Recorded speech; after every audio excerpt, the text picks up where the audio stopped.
I remember the day I first stepped into Oakwood Haven, a picturesque suburban development nestled on the outskirts of a small American city. A gentle breeze rustled the oak trees lining the entrance road, and the uniform brick facades of each home gleamed under the midday sun. A sign near the gate read, "Oakwood Haven, where neighbors become family." After years of bouncing between cramped apartments, I longed for the quiet stability this place promised. The houses were tidy, each with a carefully trimmed yard, matching mailboxes and neat driveways. I'd heard that the local homeowners association was quite active, but I imagined that meant well-kept sidewalks and a sense of collective pride. I had no idea how overbearing it could become when led by a single, controlling figure. I found a modest three-bedroom home on a peaceful cul-de-sac, close to a small playground and a duck pond. My real estate agent assured me that neighbors were generally friendly, though she hinted that the HOA president, a woman named Karen Morris, was particular about rules. I shrugged off the mention, assuming I could navigate typical HOA matters. As a veteran who had served multiple tours overseas, I was searching for a fresh start away from the city's bustle. I carried invisible wounds from the battlefield, PTSD, an ever-present companion. Support groups were vital to my coping process, and I believed the tranquility of Oakwood Haven would help ease my stress. The agent's mention of an accessible community center nearby sounded perfect for gathering with fellow vets. At the time, it never occurred to me that an HOA leader might try to hinder such gatherings. Move-in day arrived, and while unloading boxes, I noticed a tall, slender woman with blonde hair clipped in a short bob, striding toward me. She wore a pastel sweater set, pressed slacks, and a resolute expression. A clipboard bearing the Oakwood Haven HOA emblem rested against her hip. She offered a formal greeting. "Hello, I'm Karen Morris, the HOA president. I see you've moved in. Have you reviewed our community guidelines? We uphold strict standards here for property maintenance and common area usage." Her tone was polite, but carried an undercurrent of authority. I assured her I'd read the welcome packet. She nodded curtly, scanning my boxes. "Just remember, the HOA fosters an environment of order. We do not allow unsanctioned gatherings in our facilities. If you have plans to hold events, you must go through the proper steps." She ended with a taut smile, pivoted on her heel, and left. Something about her demeanor felt rigid, but I dismissed it as typical HOA zeal. I never imagined how quickly she'd clash with my plan to hold weekly PTSD support meetings for local veterans. Nor did I foresee the day she'd attempt to cancel these sessions entirely, calling them disruptive, and the uproar that would ensue when the local VFW commander got wind of her interference. After a few weeks of settling into Oakwood Haven, I realized how deep my need for a supportive community ran. My PTSD symptoms, nightmares, flashbacks, constant anxiety flared in unfamiliar surroundings. Though the neighborhood's calm comforted me, I craved a peer group who understood. I reached out to a local veteran center downtown and found they lacked an ongoing support circle in this suburban region. If I wanted a group nearby, I'd have to spearhead it. I remembered the small meeting rooms inside Oakwood Haven's community center, an amenity for residents. Residents typically used them for book clubs, game nights, or fitness classes. The building was modern, with a lounge area and a few multipurpose rooms. I asked Ms. Greenwood, a longtime resident, about reserving a room. She said that one simply filled out an application with the HOA. Groups were usually approved if they didn't involve selling products or large-scale commercial activity. So, I typed up a formal request: Veteran PTSD support meetings, Wednesdays 7 p.m. to 9 p.m. in the Maple Room. Non-commercial, peer-led, open to Oakwood Haven residents who are veterans or families, plus invited guests from local VFW. The local VFW post was supportive and promised to send a representative or two if we secured the space. I printed a handful of flyers, hoping to attract fellow veterans living in Oakwood Haven or its outskirts. I submitted the request to the HOA office.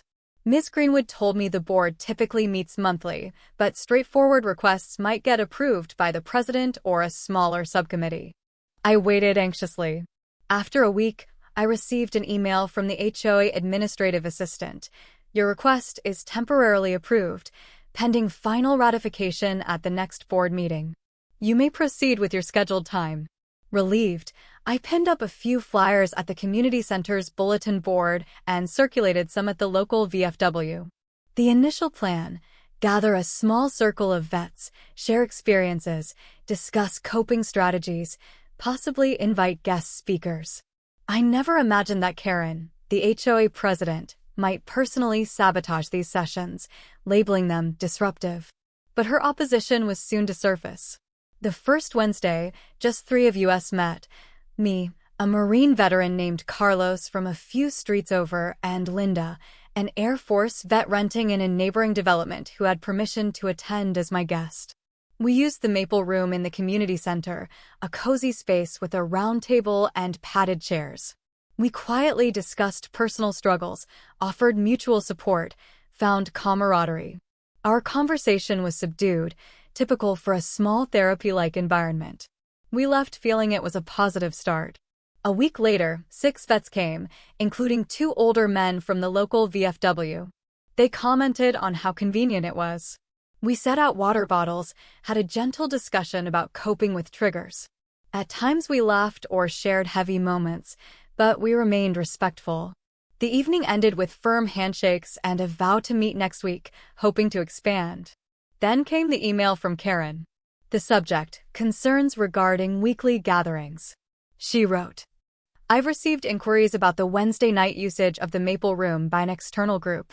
While the HOA encourages resident activities, we must ensure no disturbance or large influx of non-residents. Kindly provide details on how many outside attendees you expect and confirm no commercial or disruptive behavior. If these conditions aren't met, the HOA may revoke usage privileges." I felt a twinge of frustration. The board had given me temporary approval, but Karen was now demanding I justify it further. I replied politely, clarifying it was a small peer-led PTSD support group for local vets, predominantly residents plus a few local VFW members. No commercial aspect, no rowdiness. I emphasized how we ended by 9 p.m., making minimal noise. Ms. Greenwood had told me no other residents had complained. Indeed, the building was nearly empty on Wednesday evenings. Karen responded with a clipped note, "Understood. However, we must review this more formally. Your group's presence and the possibility of elevated emotional discussion could disturb the quiet environment. We will discuss at the next board session." Her tone suggested suspicion or discomfort with the concept of a PTSD group. I braced for tension but hoped the rest of the board recognized the group's importance. Over the subsequent weeks, our meetings grew to about a dozen attendees. Word spread among local vets that an in-person support circle was running in Oakwood Haven. People appreciated not having to drive far for a formal clinic or a city-based group. We shared personal stories, challenges readjusting to civilian life, nightmares, triggers. Sometimes tears fell, other times supportive laughter rang out. We even welcomed a licensed counselor from the VFW once, who gave us quick coping tips. We were careful to keep the noise down, mindful of the time. The Maple Room's door was closed. We greeted the front desk receptionist politely, ensuring we left no trash or disturbance behind. By all rational standards, it was a peaceful, beneficial meeting. Yet Karen, whenever she saw participants entering, would frown, arms folded, as if expecting trouble. One Wednesday, she marched into the Maple Room unannounced, about 30 minutes into our session. Startled, we paused our discussion of anxiety triggers. Karen gave a cursory glance, then demanded to see if all present were residents or authorized guests. We introduced ourselves. Most were residents, a few were from the local VFW. She scribbled notes, reminding us to conclude promptly at 9 p.m., then left. The intrusion felt invasive, but we complied politely. After that, some veterans expressed doubts about the group's longevity. They worried the HOA might ban them, especially if an official notice arrived. Carlos fretted, "If they call us disruptive, will we have to find another location?" Linda, who'd been in an earlier city-based group, suggested we might relocate if needed. But I wanted to stand our ground. We had official permission from the board, not just Karen. The question was whether Karen could single-handedly override the board's approval. I suspected not, but her leadership role gave her wide sway. A showdown was brewing.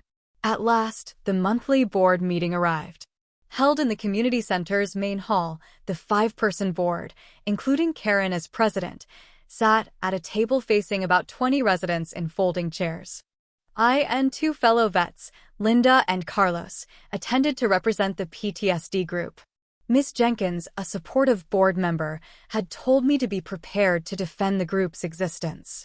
After routine items, landscaping budgets, pool hours, a minor bylaw revision, Karen introduced new business, the Wednesday night veterans gathering. She began with a carefully worded statement about how the HOA supported veterans but worried about noise, potential emotional outbreaks, and an influx of non-residents.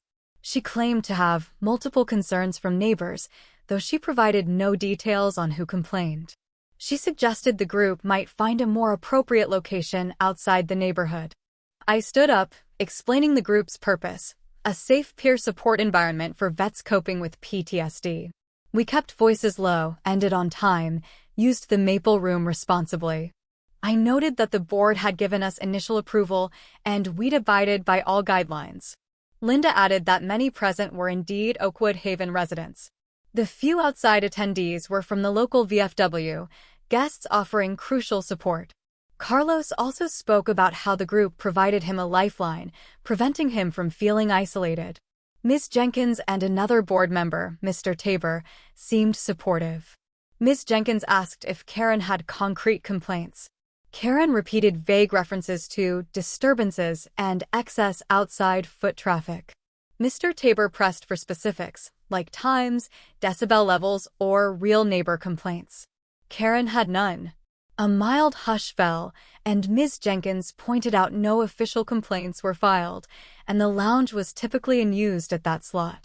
When it came to a vote, the board decided 3-2 to continue allowing the group. Karen and one ally voted no, but they were outnumbered. Applause arose from a few neighbors watching. Karen's expression soured. She gave a final remark that the group must ensure no emotional outbursts disrupt the facility. We nodded politely, though her words stung. Emotional discussion is part of therapy, after all, but we'd never caused a scene. I left feeling both relieved and uneasy. Karen's attempt had failed for now, but her resentment clearly festered. Bolstered by the board's continued approval, the PTSD group thrived. Over the next few weeks, attendance grew to around 15 or 20. Some new faces popped in, neighbors who'd served in different branches, or even spouses wanting to learn coping strategies. We also had occasional visits from the local VA hospital's outreach staff, sharing brochures on counseling programs. People found real comfort in these weekly sessions. One evening, after a moving discussion about nightmares, we concluded slightly early. Stepping out, we encountered Karen in the corridor, arms crossed. She demanded to know if we had any new outside visitors. I calmly explained the presence of a counselor from the VA, which is a recognized partner in veteran care. Karen sighed and muttered about too many non-residents. I repeated that the board allowed a certain number of guests. She walked away, shaking her head. Days later, we discovered a typed notice posted on the maple room door. Any group with non-residents exceeding 20% of attendees must pay a rental fee for the facility. Contact Karen Morris for details.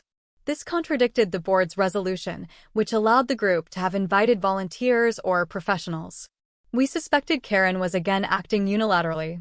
Ms. Jenkins confirmed the board had not approved such a fee. She tore down the notice, but Karen replaced it the next day. A small sign of the blossoming power struggle. We tried ignoring Karen's phony rule, continuing the meetups. Karen escalated. She threatened to impose fines on me personally, as the event organizer, for improper use of HOA facilities. I forwarded her threat to Ms. Jenkins, who reaffirmed that no such fines were valid. Meanwhile, tension soared. The group carried on, but members felt uneasy about potential disruption from Karen. Some nights, Karen stood at the building entrance, glaring at guests, scribbling notes on her clipboard. At a certain point, Linda, the Air Force vet, voiced concern that Karen might call the police or something. I doubted she'd go that far, but recognized we might soon see an explosive confrontation. With the session still overshadowed by Karen's hostility, we found ourselves longing for a champion with the clout to shut her down definitively. Little did we know the local VFW commander would soon step in. One Sunday, I attended a barbecue at the local VFW post, where I mentioned the issues we faced in Oakwood Haven. The post commander, Commander Rourke, listened carefully. He was a tall, stoic man in his late 50s, a retired Army Master Sergeant with a commanding presence. He asked detailed questions. So your HOA initially allowed it, but now the president is imposing personal rules? She's threatening fines? Are veterans being turned away at the door? I nodded, explaining how Karen labeled the group disruptive or unwanted outsiders. Commander Rourke frowned. That's unacceptable. This is a legitimate PTSD support circle. The law and most HOA charters respect such gatherings, especially if open to residents. She can't single-handedly revoke that approval. He said the VFW had encountered similar situations before, and typically once official VFW involvement was asserted, HOAs backed off. Some even faced bad publicity if they tried to hamper veteran support programs. Commander Rourke offered to attend an upcoming Wednesday session, verifying the group's importance. He also suggested bringing official documents clarifying how VFW-sponsored or affiliated gatherings are recognized community service. If Karen still objected, he hinted the VFW could mobilize local press or approach the city council.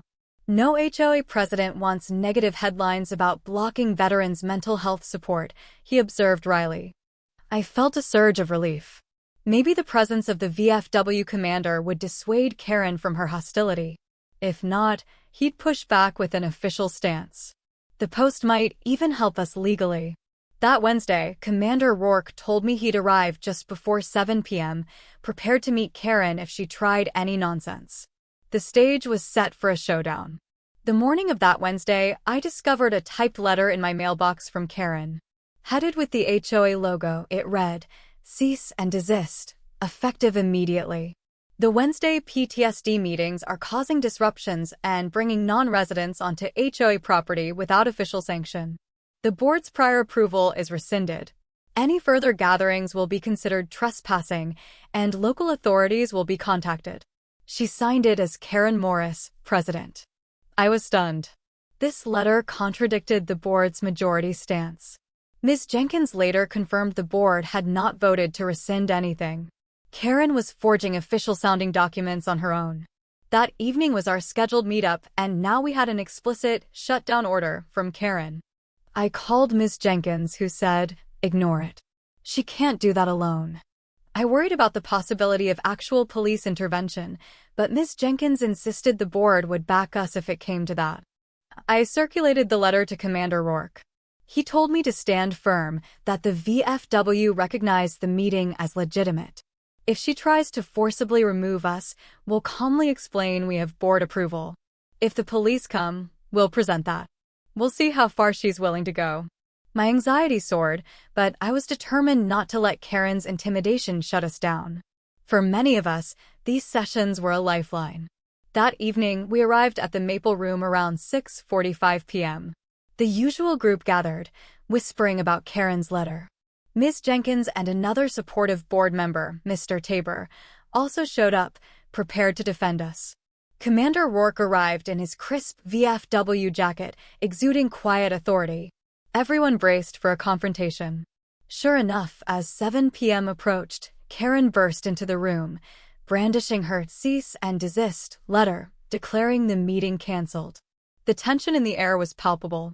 Commander Rourke stepped forward calmly, facing Karen. He introduced himself by rank and name, stating he represented the local VFW post.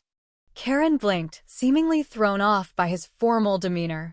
She repeated her stance. Your event is not permitted. I have revoked approval. Please leave, or I'll have you removed for trespassing. Ms. Jenkins immediately retorted, you can't revoke the board's approval on your own. The board never voted. We have not changed our position. This is a legitimate, non-commercial resident activity. She brandished the board minutes from the last official vote. Mr. Tabor nodded, confirming that no subsequent board action reversed it. Karen sputtered about excess outsiders, emotional outbursts, loud discussions. Commander Rourke listened, then responded calmly, "Ma'am, I assure you we follow a respectful, quiet format. I see no evidence of major disturbance. We have participants who are residents, and some from the VFW providing essential mental health support. Under the law, veterans have the right to gather in a community center if the board consents. You, as one individual, cannot unilaterally override that." Karen's face reddened. "I'm the HOA president. I hold the final say in protecting the neighborhood from disruptive gatherings." She threatened to call the police. Commander Rourke, unflinching, said if she did, the group would show the board's official approval and the VFW's sponsorship. He added that negative media coverage might result if an HOA forcibly removed veterans seeking mental health support. The standoff reached a climax.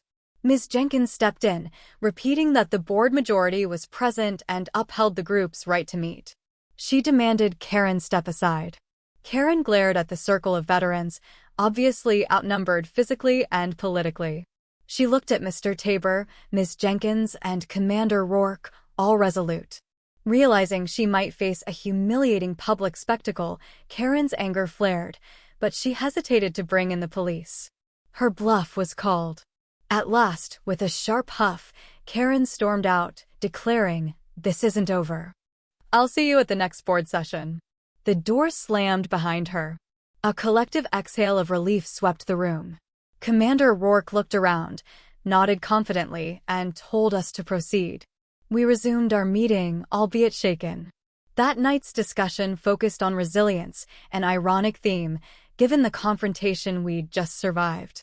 The group left feeling proud that we'd stood up to tyranny, but unsure if Karen might mount another assault. Within days, Ms. Jenkins confirmed that Karen had scheduled a special board meeting to revisit the veterans group. The official notice said the meeting aimed to decide whether to ban the weekly PTSD gatherings. Ms. Jenkins and Mr. Tabor asked me to attend with Commander Rourke. They promised we'd have a fair hearing. Meanwhile, rumors flew that Karen was rallying a small group of supporters who disliked the outsider infiltration. Others found that argument distasteful, praising the group's mission. The subdivision was abuzz with debate. That evening, the community center was packed. Karen presided at the front table with 4 other board members, Ms. Jenkins, Mr. Tabor, plus 2 who'd been neutral. About 30 residents, including many vets and supporters, filled the folding chairs. Commander Rourke sat with us, arms folded, expression calm. Karen opened the meeting with her usual formalities, then introduced the sole agenda item, proposal to revoke facility usage for the Wednesday Veterans PTSD group. She began a lengthy speech about how the group was loud, emotionally charged, and included non-residents. She rattled off claims about property values declining if weekly strangers roamed the clubhouse. She insisted the board's prior vote was misinformed, ignoring the real negative impact. The small clique behind her nodded, but many residents frowned. Ms. Jenkins refuted Karen's claims, citing zero noise complaints from staff or neighbors, no damage, no safety issues. The group always ended by 9 p.m. Commander Rourke then stepped up, clarifying the group's nature. "We discuss mental health coping strategies. We do not cause disturbances. The presence of a few VFW members or licensed counselors is standard. The majority of attendees are residents." He stressed how crucial these sessions were for healing PTSD, how the local community typically welcomed veterans with open arms. A wave of supportive murmurs followed. Karen tried to pivot to an alleged bylaw about only residents or immediate family, using the lounge. Ms. Jenkins responded that the board can allow guests for recognized activities, which they'd done. Karen made a last attempt, claiming multiple neighbor complaints. When pressed for names, she offered none. The tension soared. Finally, the board took a formal vote on Karen's proposal to ban the group. The result? 4-1 against Karen. Applause and cheers erupted from the audience. Karen's face turned rigid, lips pressed. Ms. Jenkins read the official statement. The PTSD group had the board's unwavering support, with no new restrictions. Commander Rourke thanked them. The meeting ended in a wave of triumphant chatter, neighbors congratulating the veterans. Karen departed silently, overshadowed by an overwhelming defeat. Though the board's vote was decisive, Karen's hostility lingered. We heard rumors she was contacting the city to see if zoning laws or fire codes could be used to limit the group. But Ms. Jenkins told me the city wasn't interested in shutting down a small mental health meeting. Meanwhile, multiple residents expressed disgust that Karen would harass veterans seeking therapy. Talk of a recall petition surfaced, a movement to remove Karen from her presidency for ignoring majority votes and misusing her position. Within a week, Ms. Jenkins announced that enough neighbors had signed a petition to call a special HOA membership meeting. The stated cause: consider removing Karen Morris as HOA president for repeated attempts to override board decisions and harass a beneficial support group. This was the final straw for many who'd tired of her micromanaging style. The fiasco with the veterans group was just the largest scandal, revealing her disregard for empathy and democracy. Karen's supporters tried to defend her, claiming she was protecting property values and the community environment. But the broader membership saw that argument as heartless. The group had functioned quietly, harming no one, providing essential mental health support.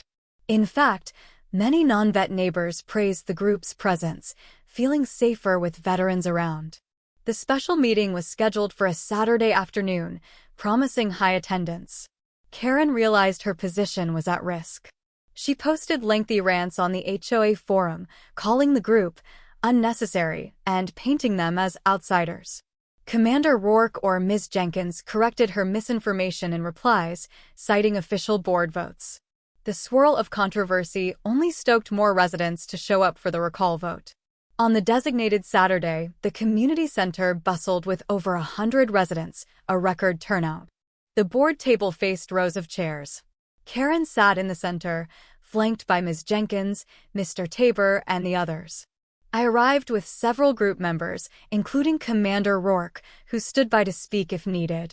The atmosphere was electric. Ms. Jenkins, serving as vice president, opened the session. The sole agenda item: recall vote on Karen Morris as HOA president. She recounted the reasons: ignoring majority board votes, forging attempts to ban or impose fees on an approved veterans group, threatening usage of the lounge without official cause, and creating a hostile environment for a critical mental health support program. The membership murmured, many nodding in agreement. Karen was given a chance to defend herself. She repeated her usual talking points: fear of outsiders, potential for emotional outbursts, preserving the quiet neighborhood. She insisted she'd never meant to disrespect veterans, but saw the group as disruptive. As she spoke, some residents scoffed. Commander Rourke then politely rose, stating, "We came in peace, for therapy, to help each other." Ms. Morris singled us out with hostility. The board, representing the true will of residents, supported us. Only Ms. Morris fought it. Her claims are baseless. Applause erupted. Karen's face reddened. Ms. Jenkins then called for the membership vote. Ballot slips were distributed. The question was simple: shall Karen Morris be removed as HOA president? Yes or no? Tension soared as people cast votes. A group of volunteer counters took the ballots aside. The hall buzzed with whispered speculation. Karen sat stiffly, arms folded. After about 20 minutes, the counters returned. Ms. Jenkins read the result. We have 127 votes in favor of removal, 29 opposed. The motion carries. Karen Morris is hereby removed from the presidency, effective immediately. A cheer erupted from many, with some even standing to clap. Karen's eyes brimmed with tears of shock or rage. Ms. Jenkins hammered the gavel, concluding the special meeting. Karen stood abruptly, marched out without a word. The sense of relief was palpable, as though a dark cloud had lifted from Oakwood Haven. With Karen dethroned, Ms. Jenkins stepped in as interim HOA president. The new board swiftly clarified policies around community center usage, ensuring that an official board vote was needed to revoke privileges. They also expressed strong support for groups that benefit residents' well-being, including the veteran PTSD sessions. Freed from Karen's sabotage, the group blossomed. Attendance stabilized around 15 to 20 each week, and word of mouth drew more local vets. The Maple Room became a haven of healing conversation. The entire fiasco galvanized support for the group. Many neighbors who previously stayed neutral now empathized, realizing how crucial mental health services can be for returning service members. The local press even ran a small piece about how a determined group of veterans overcame an HOA president's hostility. The story cast Karen as the villain, though her name wasn't widely publicized. The article praised Oakwood Haven's board for ultimately standing with the vets. As for Karen, she retreated from public life in the subdivision. Stripped of her position, she seldom attended board meetings. Some neighbors reported seeing her occasionally, scowling at them from a distance. Rumors floated that she might sell her home and move. Regardless, her power was gone, and the memory of her attempts to ban the veterans group remained a lesson in how far an overzealous HOA official could go, until the community unites to stop them. Commander Rourke continued to attend sessions sporadically, ensuring all was running smoothly. He told me how proud he was that we stood our ground. The group, for its part, was grateful for the HOA's final support. The fiasco reminded them that not everyone appreciates the noise or emotional intensity of PTSD therapy, but legal and moral rights prevailed over personal bias. In the end, Karen faced a thorough downfall. Removal from her role as HOA president by a decisive membership vote. Public condemnation from neighbors who discovered she tried to shut down a legitimate PTSD support group. Social ostracism, losing friends and influence within the community she once ruled with an iron fist. No criminal charges were pressed. There was no direct legal violation beyond board disputes, but the humiliation of losing her office and the moral condemnation served as her punishment. She was left to live among neighbors who recognized her as the one who tried to block veterans' mental health support. Her reputation was irreparably damaged. For Oakwood Haven, life continued under new leadership that valued empathy and community. The weekly veteran PTSD gatherings thrived, forging deep bonds among participants. Linda, Carlos, and I kept the sessions organized, occasionally inviting VFW speakers or mental health professionals. The Maple Room, once threatened with closure, became a beacon of healing. The final blow to Karen's pride was seeing the group's ongoing success each Wednesday night, neighbors quietly filing in, the subdued conversation turning to supportive laughter, not a shred of the so-called disruption she'd claimed. Freed from her oppressive oversight, Oakwood Haven embraced a spirit of kindness and understanding. And Karen, punished by her own intolerance, faded into the background, a cautionary tale of how an HOA, Karen, can be dethroned when a community stands up for what's right.